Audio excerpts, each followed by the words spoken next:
اب یہ کہ کون سا درود پڑھا جائے، کیسا درود پڑھا جائے، کیونکہ آپ نے دیکھا ہوگا کہ چونکہ درود شریف کی فضیلت بہت ہے، اس لیے ہمارے معاشرے میں بہت سے درود گھڑ لیے گئے، بہت سے درود ایجاد کر لیے گئے ہیں. ان کی کیا حیثیت ہے؟ یاد رکھیں وہ دو طرح کے ہیں، اور ان دو کے علاوہ ایک قسم کون سی ہے؟ جو مسنون ہے. مسنون کا کیا مطلب ہے؟ جو سنت سے ثابت ہے. ٹھیک ہے، تو مسنون کون سا ہے؟ جو آپ نے سکھایا ہے. اور دوسرے کون سے ہیں؟ جو لوگوں نے خود بنائے ہیں. اب جو لوگوں نے خود بنائے ہیں وہ دو طرح کے ہیں. ایک تو وہ ہے کہ جو اچھے بہترین الفاظ میں آپ کی تعریف ہے.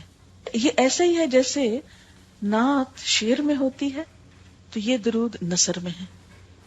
اس میں کوئی حرج نہیں، کوئی گناہ کی بات نہیں، کچھ نہیں. بڑے خوبصورت الفاظ چنے گئے آپ کی تعریف بیان کرنے کے لیے یا آپ کے لیے دعائے خیر کرنے کے لیے. ٹھیک ہے، پڑھ لیں اس کو، کوئی حرج نہیں.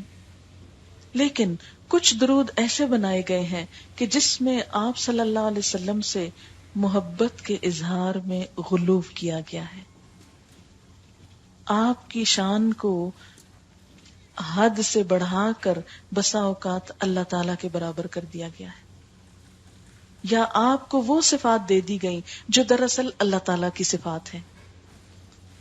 ایسے میں چونکہ شرک شامل ہو جاتا ہے اور نبی صلی اللہ علیہ وسلم کی نافرمانی بھی ہوتی ہے، کیونکہ آپ نے خود منع فرمایا تھا لا تطرونی کما اطرت النصارى عیسی ابن مریم، مجھے میری حد سے آگے نہ بڑھاؤ جیسے نصارہ نے عیسی ابن مریم کو کیا کیا تھا، ان کے درجے اور مقام سے آگے بڑھا دیا اور کیا بنا دیا، اللہ کا نبی کہنے کی بجائے اللہ کا بیٹا کہہ دیا.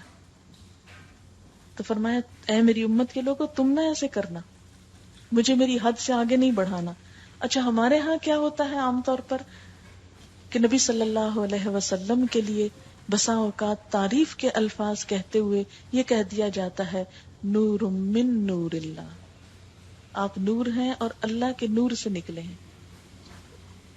جیسے عیسیٰ علیہ السلام کے لیے کیا کہتے ہیں؟ اللہ کے بیٹے، یعنی اللہ سے پیدا ہوئے. بیٹا پیدا ہوتا ہے نا کسی سے، ویسے تو نہیں بیٹا کسی کو کہہ سکتے. تو قرآن پاک میں کیا ہوتا ہے؟ لم یلد ولم یولد، نہ اس نے کسی کو جنم دیا نہ کسی سے جنم لیا، نہ جنم دیا کسی کو نہ کسی سے جنم لیا، نہ اس کا کوئی بیٹا نہ وہ کسی کا بیٹا. تو اسی طرح اللہ تعالی خالق ہے اور باقی سب اس کی مخلوق ہیں. اس لیے یہ کہنا کہ کوئی چیز اللہ تعالی سے الگ ہو کر ہمارے سامنے آئی اور وہ اللہ ہی کا حصہ ہے، یہ پھر شرک ہو جاتا ہے. اور شرک کیسا گناہ ہے؟ کبھی معاف نہیں ہوتا. ان اللہ لا یغفر ان یشرک بہ ویغفر ما دون ذلک لمن یشاء. اللہ تعالیٰ اس بات کو معاف نہیں کرے گا کہ اس کے ساتھ شرک کیا جائے، ہاں اس کے علاوہ باقی گناہ جس کے لیے چاہے گا معاف کر دے گا. اچھا بسا اوقات ہم شعر بھی ایسے پڑھ لیتے ہیں، مثلا وہی جو مستوی تھا عرش میں خدا ہو کر، اتر پڑا مدینے میں مصطفیٰ ہو کر. تو اس میں کیا ہو جاتا ہے؟ شرک ہو جاتا ہے. کیونکہ یہ جو بتوں کے پوجنے والے لوگ تھے نا، یہ بھی یہی کہا کرتے تھے کہ یہ جو بت ہے نا پتھر کے، یہ اللہ تعالی کے نمائندے ہیں اور اللہ تعالی کی خاص طاقت ہے ان میں، اور نعوذ باللہ اس کا روپ ہے. یہ ان کو دیکھ کر ہم کو خدا یاد آتا ہے، اور پھر آگے بڑھ کر ان کے اندر کچھ صفات بھی سمجھتے تھے کہ یہ اولاد دیتا ہے، یعنی اولاد دینے والا دیوتا ہے، اور یہ رزق کا دیوتا ہے، یہ بارش کا دیوتا ہے، یہ سورج دیوتا ہے. سنی ہے نا یہ باتیں آپ نے؟ پہلے وہ کیا کہتے ہیں؟ یہ اللہ تعالیٰ کا اوتار ہے، پھر اس کے بعد آہستہ آہستہ انہی کے اندر اللہ تعالیٰ کی صفات ڈھونڈ لیتے اور یوں شرک شروع ہو جاتا. ہم مسلمانوں نے بھی کیا کیا؟ پہلے حضور صلی اللہ علیہ وسلم کے اندر کچھ اللہ تعالیٰ کی صفات لے آئے اور پھر ان سے مانگنا بھی شروع کر دیا، اور کبھی کبھی ایسے الفاظ کہے کہ جو دراصل اللہ تعالیٰ ہی کی صفت ہے. مثلا ایک ہمارے ہاں مشہور درود ہے جس کو درود تاج کہا جاتا ہے. آپ سب واقف ہوں گے اس سے. اس کے شروع میں جنہوں نے کبھی پڑھا ہو ان کو یاد ہوگا کہ اس کے شروع میں آتا ہے دافع البلاء والوباء والمرض والالم والقحط، آتا ہے نا. یہ حضور صلی اللہ علیہ وسلم کی صفت کے طور پر بات کی جاتی ہے کہ آپ کیا کرنے والے ہیں، بلاؤں کے دور کرنے والے ہیں، وباؤں کے دور کرنے والے ہیں، مرض کے دور کرنے والے، قحط کے اور بیماری کے، درد دکھ ہر چیز دور کرنے والے. اب یہ سب کچھ دور کون کرتا ہے؟ اللہ کرتا ہے. اگر ہم آپ صلی اللہ علیہ وسلم کی عقیدت میں، شان میں، محبت میں ایسی بات آپ کے ذمہ لگائیں گے تو ایک طرف آپ کو بھی ناراض کریں گے، دوسری طرف اللہ تعالیٰ کو ناراض کریں گے، اور رحمت آنے کی بجائے اللہ تعالیٰ کا غضب آ سکتا ہے. اس لیے کوئی بھی درود جب آپ پڑھیں تو پہلا کام یہ کریں کہ اس کا مطلب پڑھیں. اور مطلب بھی بسا اوقات جو نیچے لکھے ہوتے ہیں وہ صحیح نہیں ہوتے، کیونکہ میں نے کئی درود تاج کے نیچے جب ترجمہ پڑھا تو اس میں انہوں نے لکھا ہوا کہ اللہ تعالیٰ آپ کے وسیلے سے ہمارے یہ بلائیں دور کرتے ہیں، حالانکہ عربی عبارت میں وسیلے کا لفظ ہی کوئی نہیں ہے، ڈائریکٹ لکھا ہوا ہے. پھر بعض اوقات آپ کا مقام اللہ تعالیٰ کے مقام سے بڑھا دیتے ہیں لوگ.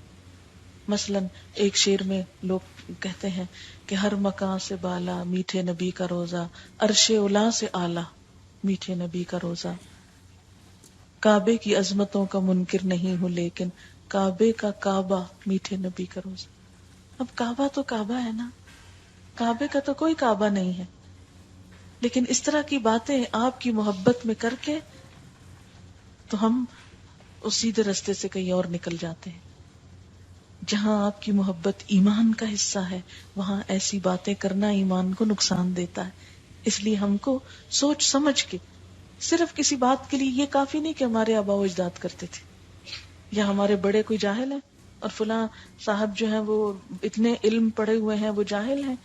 نہیں، بعض اوقات یہ ہوتا ہے کہ علم بھی ہوتا ہے، سب کچھ ہوتا ہے، لیکن ایسی عقیدت ہو جاتی ہے کچھ چیزوں سے کہ انسان ان کے خلاف کچھ بھی سننا نہیں چاہتا. اور خاص طور پر جس چیز پہ انسان خود چل رہا کبھی نہیں سننا چاہتا کہ میرے اندر یہ خامی. اچھا، کسی کی بات نہیں سوچی.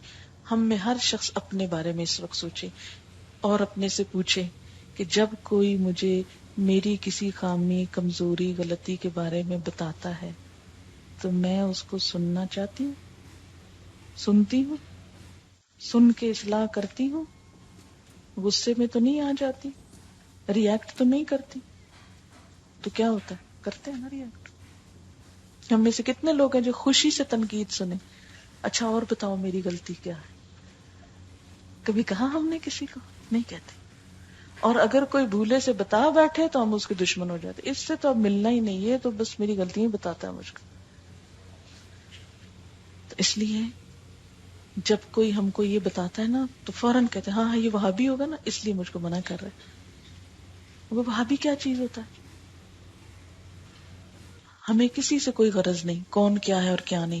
ہم نے یہ دیکھنا ہے کہ جو وہ بات کہہ رہا ہے نا وہ صحیح ہے کہ نہیں، چاہے ہمارے ماں باپ ہی کیوں نہ ہو، چاہے ہمارے استاد ہی کیوں نہ ہو، چاہے ہمارے دوست ہی کیوں نہ ہو، چاہے پورا معاشرہ ہی کیوں نہ ہو. ہم کسی کی بات کو اس لیے نہیں لیں گے کہ یہ میرا فلانا رشتہ دار ہے اس لیے میں مان رہی ہوں اس کی بات، یا یہ میرا بزرگ ہے، یا یہ میرا محبوب ہے، یا یہ میرا پسندیدہ انسان ہے اس لیے اس کی بات تو میں نے ضرور ماننی. نہیں، کسی کی بات بھی کب ماننی ہے؟ جب وہ اللہ کی بات کے مطابق ہو اور اللہ کے رسول صلی اللہ علیہ وسلم کی بات کے مطابق ہو. اگر اس کے خلاف ہے تو پوری دنیا ایک طرف ہو جائے، مجھے نہیں ماننی، اس لیے کہ میرے نزدیک اللہ کی ذات سب سے بڑی اور محمد صلی اللہ علیہ وسلم کی ذات سب سے بھی محترم، میری اولاد سے، میرے ماں باپ سے، سب انسانوں سے زیادہ پیارے. اسی لیے تو کہا کہ ایمان مکمل ہی اس وقت ہوتا ہے جب آپ سے محبت اور آپ کی بات سب سے اہم ہو جائے. تو اس لیے کوئی ایسا درود نہیں پڑھنا کہ جس میں کوئی شرک کے الفاظ. تو اب 3 طرح کے درود ہو گئے نا، ایک ہے مسنون، دوسرے ہیں غیر مسنون لیکن اچھے الفاظ ہیں، اور تیسرے ہیں غیر مسنون لیکن ان کے الفاظوں میں غلو ہے یا کوئی مطلب کچھ صحیح نہیں لگ رہا، جو قرآن کی تعلیم یا روح کے منافی ہے، وہ درود نہیں پڑھنا۔ اب مسنون الفاظ کیا ہیں اور مسنون کیوں بتانے لگی ہوں؟ اس لیے کہ جو کچھ آپ نے سکھا دیا وہ سب سے اعلیٰ و افضل ہے، سب سے بہترین ہے۔ حضرت ابو حمید ساعدی سے روایت ہے، کہتے ہیں کہ صحابہ کرام نے عرض کیا، اے اللہ کے رسول صلی اللہ علیہ وسلم، ہم آپ پر کس طرح درود بھیجیں؟ آپ ہی ہم کو بتائیے کہ ہم کیا کریں، کیونکہ بڑے عقل مند تھے نا، کہ جو آپ بتائیں گے وہی صحیح بات ہوگی۔ آپ کو خوش کرنا ہے تو آپ کی پسند کی